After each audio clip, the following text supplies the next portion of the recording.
샬롬. 오늘도 하나님 말씀 앞에 나오신 여러분 환영합니다. 우리 함께 기도하도록 하겠습니다. 하나님, 오늘도 우리 성도님 한 분 한 분을 하나님 말씀 앞으로 인도하여 주시니 감사드립니다. 우리 성도님들 마음속에 하나님께서 오늘 말씀 속에서 주시는 결단과 소망과 용기를 허락하여 주시옵소서.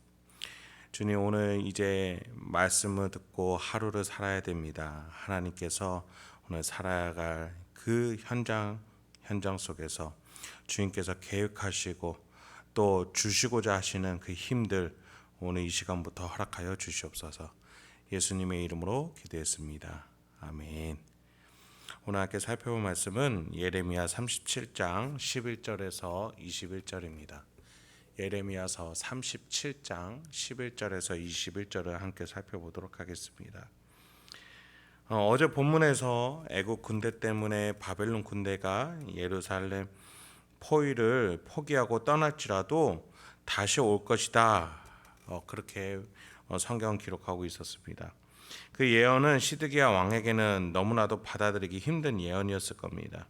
자신이 바라고 꿈꾸는 현실과 정반대의 예언이기 때문이죠. 어쨌든 아직까지는 현실에서는 자신이 바라는 대로 11절과 같이 갈대아인의 군대가 바로의 군대를 두려워하여 예루살렘에서 떠나간 상황입니다. 예루살렘을 포위하였던 바벨론이 떠나가니까 도시도 이제 잠시 숨을 돌릴 수 있게 되었습니다. 양식을 성으로 들여오고 잠시 멈추었던 거래들이 다시 시작이 됩니다. 이제야 도시에 생기가 부는 것 같습니다.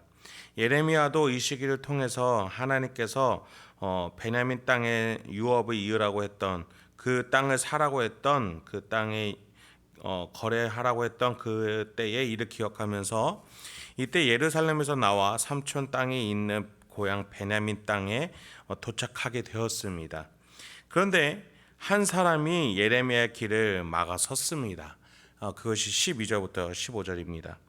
예레미야가 베냐민 땅에서 백성 가운데 분깃을 받으려고 예루살렘을 떠나 그리로 가려 하여 베냐민 문에 이른즉 하나니아의 손자요 셀레미야의 아들인 이리야라 하는 이름하는 문지기의 우두머리가 선지자 예레미야를 붙잡아 이르되 네가 갈대아인에게 행복하려 하는도다. 예레미야가 이르되 거짓이다. 나는 갈대아인에게 항복하려 하지 아니하노라. 이리야가 듣지 아니하고 예레미야를 잡아 고관들에게로 끌어가매 고관들이 노여하여 예레미야를 때려서 서기관 요나단의 집에 가두었으니 이는 그들이 이 집을 옥으로 삼았음이더라. 이 본문에서 예레미야의 명성이 얼마나 넓었는지, 그런데 그 명성을 이스라엘 백성들이 얼마나 부정적인 정서로 바라보고 느끼고 있었는지를 우리는 엿볼 수 있습니다. 예굽이라는 강대국과 손을 맞잡아서 바벨론이라는 적국을 물리쳐도 모자란 판에 예레미야는 반대로 얘기했기 때문입니다. 애굽을 의지하지 말고 바벨론에게 차라리 당해야 된다라고 말했으니까요. 하나님과의 인격적인 관계를 맺지 않고 회개하지 않고 애굽을 의지하려는 그 유대 백성들을 예레미야는 비판하고 또 비판했습니다. 오히려 회개하지 않을지언정 그렇다면 바벨론에게 망하라는 거죠. 하나님의 말씀을 가지고 살아간다고 말하면서 이렇게 살면 안 된다라고 비판했던 게 예레미야였기 때문입니다. 이 메시지에 대해서 예루살렘 근처에 있는 베냐민 지파 땅에까지 소문과 명성이 퍼져 나갔습니다. 부정적으로 말이죠. 매국노로 퍼져갔을 겁니다. 그러니 문지기의 우두머리라는 사람은 예레미야가 예루살렘을 떠나 바벨론에게 항복하러 간다라는 억측으로 예레미야를 잡았고 고관들은 그 주장을 아무런 근거 없이 예레미야를 때려 옥에 가두게 했습니다. 그에 대한 평가가 얼마나 부정적이었고 억측이 난무하는지 우리는 본문을 통해서 알 수 있습니다. 여러분이 잘 아시는 사도행전 19장에서 바울이 에베소에서 아데미 신전의 우상을 파는 은장색들이 바울을 어떻게 대했는지 아실 겁니다. 그들은 자신들의 생업이 끊어지자 바울이 복음을 전함으로써 우상이 팔리지 않고 생업이 끊어지게 되자 우상 모형을 만드는 직공들이 모여서 데모를 일으켰죠. 그러자 이것이 점점 퍼져가더니 온 도시가 분노의 도시, 에베소는 분노의 도시가 됐습니다. 누가는 사도행전 19장 23절에서 기록하기를 사람들이 외쳐 어떤 이는 이런 말을 어떤 이는 저런 말을 하니 모인 무리가 분란하여 태반이나 어찌하여 모였는지 알지 못하더라 라고 기록했습니다. 여러분, 분노는 너무나도 쉽게 다른 이에게 옮겨지기 마련입니다. 그 분노가 온 도시로 퍼지니 이 사람들은 자신들이 왜 이런 말을 하는지 알지 못한 채 그냥 분노의 물결에 휩쓸려서 같이 외칠 뿐이었습니다. 결국 서기장의 중재로 청중들은 이성을 찾기 시작했고 이내 40절에서 오늘 아무 까닭도 없는 이 일에 우리가 소유 사건으로 책망받을 위험이 있고 우리는 이 불법 집회에 관하여 보고할 자료가 없다 하고 이에 그 모임을 흩어지게 하니라고 서기관이 중재하고 쉽게 그 모임이 없어지고 말 만큼 그 모임은 근거가 없었습니다. 예레미야를 향한 이 억측도 이와 같습니다. 여러분, 거짓은 햇빛에 비치는 안개와 같습니다. 있는 것처럼 보이지만 햇빛이 비치면 금세 사라지고 실체가 없어집니다. 그것이 거짓입니다. 그리고 그 거짓이 퍼져가고 분노가 퍼져갔을 때 그것이 마치 큰 것처럼 보이지만 그것들은 햇빛 앞에서 금세 사라질 안개와 같은 존재인 것이죠. 거짓이 그렇습니다. 예레미야를 향한 이 고관들의 정서도 그랬습니다. 왜냐하면 하나님의 말씀을 전하는 예레미야는 진리를 말하고 있고 이들은 자신의 욕심과 또 자신들의 안위를 위해서 거짓을 만들어내고 그것을 스스로 합리화시키면서 믿으려고 했기 때문이죠. 그러니까 예루살렘과 온 유다의 정서는 하나님의 뜻보다 자신의 바램 또는 욕심이라고 평가해 볼 수 있는 거죠. 그 욕심 때문에 예레미야는 결국 옥에 가둬지게 됐습니다. 그런데 사람의 욕심은 명예가 없고 처신을 올바르게 하지 않게끔 합니다. 시드기야가 그랬습니다. 옥에 가둬진 예레미야를 향해서 시드기야는 어떻게 행동하는지 16, 17절을 한번 보십시오. 예레미야가 뚜껑 씌운 웅덩이에 들어간 지 여러 날 만에 시드기야 왕이 사람을 보내어 그를 이끌어내고 왕궁에서 그에게 비밀이 물어 이르되 여호와께로부터 받은 말씀이 있느냐? 예레미야가 대답하되 있나이다. 또 이르되 왕이 바벨론의 왕의 손에 넘겨지리이다.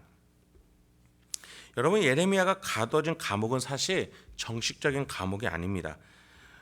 매우 열악한 곳이었어요. 웅덩이를 파서 그냥 뚜껑을 덮어 씌우신 곳이기 때문에 채광도 안 되고 통풍 조건은 더 열악했을 겁니다. 그 안에서 냄새가 나고 벌레들이 들끓었을 겁니다. 그 안에서 잠깐 있는 것만으로도 아마 견디기 힘든 곳이었을 겁니다. 그런데 예레미야는 하나님의 말씀에 순종해서 바벨론이 잠시 자리를 떴을 때 그 말씀에 순종하러 자신의 3,000년의 땅 아나돗에 가기 위한 것뿐이었는데 그는 오해를 받아서 결국 이런 감옥에 갇히게 된 겁니다. 그럼 그에게 시드기야가 뭐라 말합니까? 그에게 비밀이 물어 이르되 여호와께로부터 받은 말씀이 있느냐? 왜 시드기야 왕은 비밀이 묻습니까? 자신이 예레미야를 싫어하고 또 그를 비판하고 있다는 것을 전 국민이 알고 있기 때문입니다. 그럼에도 시드기야는 예레미야에게 뭔가 신적인 권위가 있는 것처럼 또 느끼는 것이죠.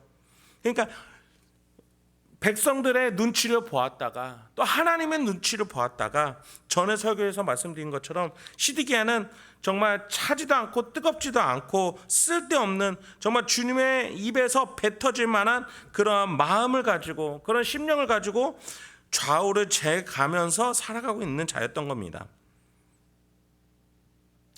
그는 예레미야의 말을 듣기 싫었죠. 그러면서도 하나님의 뭔가 도우심을 자신의 안위와 자신의 나라에 도움이 되게끔 하고 싶었던 겁니다. 그러니까 은밀하게 예레미야에게 물어 하나님의 뜻을 알고자 했던 것이죠. 여러분, 사람이 욕심이 과하면 이렇게 뻔뻔해지기 마련입니다.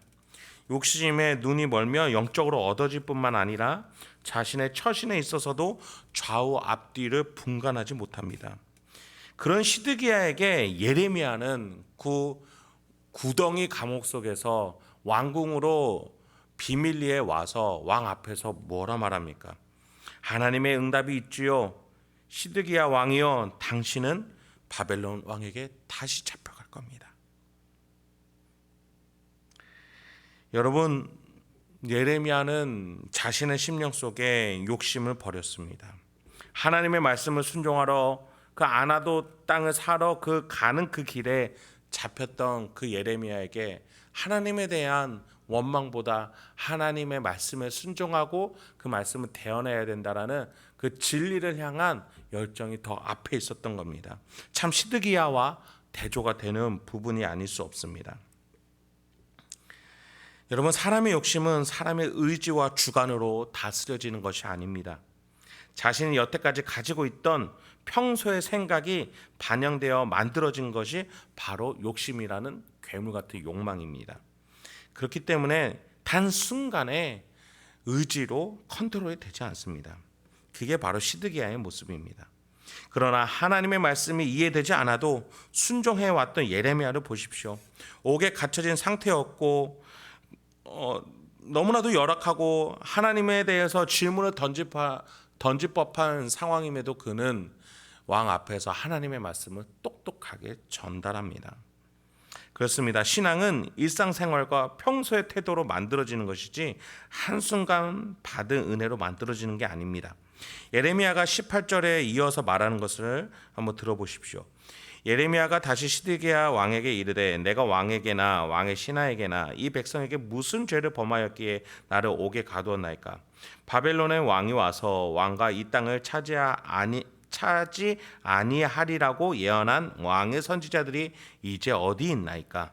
내 주 왕이여, 이제 청하건대 내게 들으시며 나의 탄원을 받으사 나를 서기관 요나단의 집으로 돌려 보내지 마옵소서. 내가 거기서 죽을까 두려워하나이다. 예레미야도 사람이었습니다. 다시는 그 웅덩이 감옥 속에 들어가고 싶지 않았습니다. 그래서 시드기야에게 간청을 합니다. 그러나 그는 할 말은 했습니다. 무엇입니까? 당신이 이 땅에서 바벨론 왕에게 잡혀갈 것이다. 그것을 2번이나 말하고 있는 거죠. 그러면서 더 첨언을 합니다. 왕 옆에서 간신들처럼 거짓말로 예언했던 하나님의 선지자라고 자칭했던 그 선지자들은 어디 있느냐는 겁니다. 바벨론이 안 쳐들어올 거라고 말했던 그들은 어디 있냐는 거죠.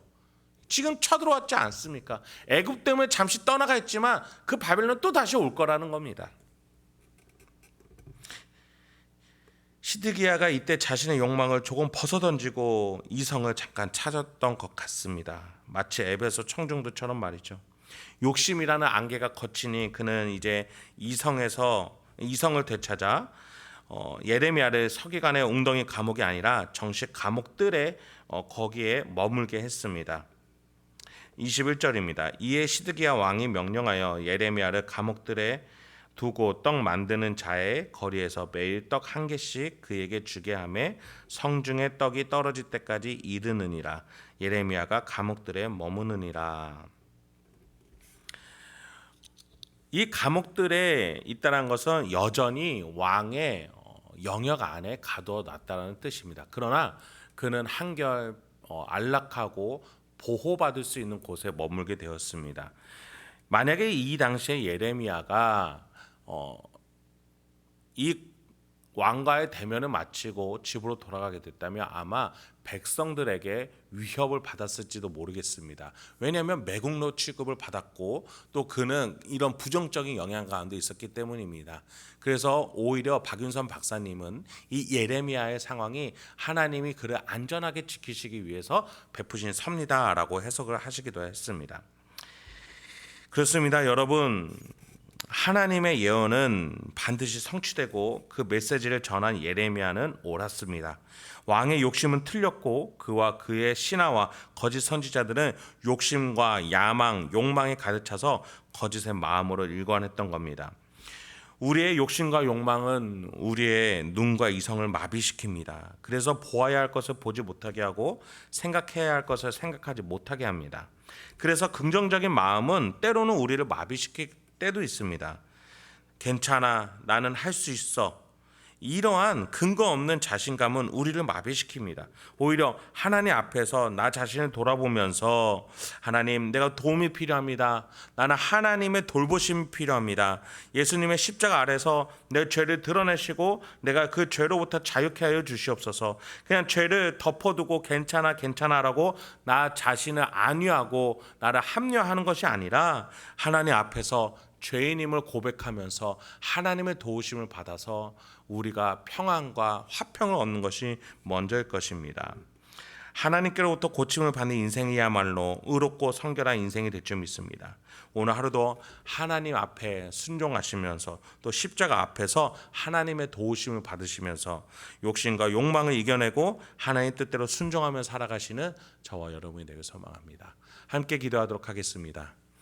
하나님, 오늘도 귀한 말씀 주시니 감사합니다. 주님은 우리 심령 속에서, 우리 양심 속에서, 이성 속에서 계속해서 우리에게 말씀하시고 깨닫게 하시고 또 우리에게 나아갈 바를 알려주신 줄 믿습니다. 그런데 우리가 매 순간 그것을 덮어두고 괜찮다고 우리를 합리화하는 시드기야와 또 그 주변의 신하들과 선지자들처럼 우리가 우리의 인생과 마음을 다스리는 건 아닌지 돌아보게 하여 주시옵소서. 오히려 예레미야가 그 시드기야에게 직설했던 것처럼 우리도 우리 자신을 향해서 직언하고 또 직설할 수 있고 양심을 그대로 내놓고 하나님 앞에 솔직하게 약한 모습을 드러내고 죄인인 것을 인정하며 하나님의 도우심과 십자가의 사랑과 성령의 충만함을 경험하고 체험하고 느끼며 하나님과 인격적인 관계를 회복할 수 있도록 주여 인도하여 주시옵소서. 이 모든 말씀 예수님의 이름으로 기도했습니다. 아멘.